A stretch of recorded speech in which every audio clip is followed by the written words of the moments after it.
Hello everyone, Mike Arnold here, co-founder of Pot Trading Partners, along with Bob Iacchino, checking in on Bitcoin.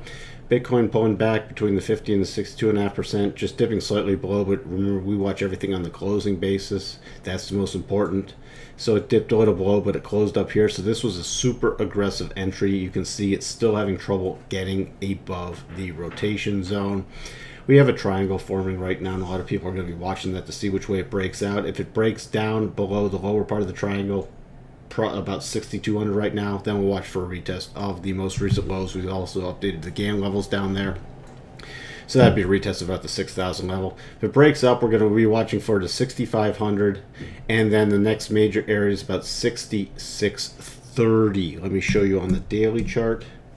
That 6,500 is right where the 8's coming in contact with, so that's going to be a great area if you did buy something down here very aggressively, which is not recommended for most people, to move up to stop or take partial profits.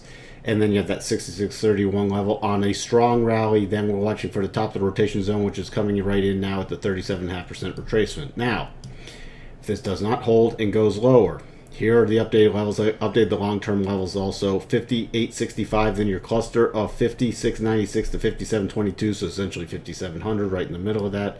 And then 5384. You know, that this can keep moving sideways, let the 8 catch up, then we'll see if we have the concept of 8 pushing the price, and if it breaks down, if that happens. That's all we're doing right now. Remember, if you did do anything aggressively and it breaks down to the downside of this triangle, then I would not be attempting to hold it. Okay, if you did any aggressive entries in here, you should know where your stop is. We would not be holding anything on move back down below this 6192 area. Taking a look at Ethereum still struggled. It did run up to the 12.5% retracement, but now just flattening out, making this mini horizontal channel right at the 8. You get a quick move or a close above 325, then I'd be watching for, again, test of 331 and then 335. Great areas to move up a stop. If we break down, especially on a closing basis below about 317, then I'd be watching for a retest of the 305 to 309 area. Again, Ethereum acting very weak, so nothing to do. There's no even aggressive buy signal in here. I mean, you could do something on a breakout from the horizontal channel and then definitely move up the stops as it hits these levels higher, but I would not be any more aggressive than that. This is just drifting sideways.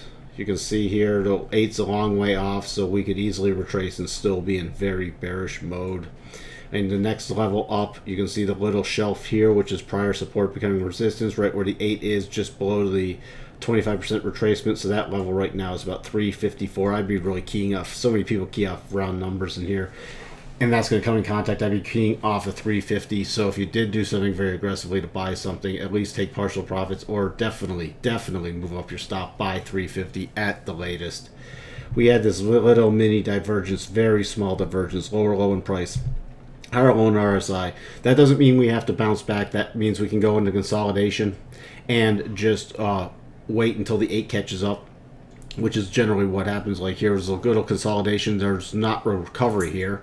There are two ways of recovering. We've talked about this before. One is just drifting sideways, and then we watch what happens when the 8 catches up, and you see the 8 catches up, and boom, it broke down.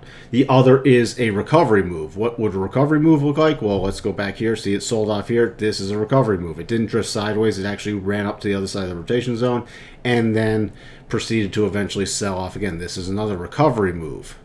This is essentially a drift sideways. This is drift sideways. This is a very short drift sideways.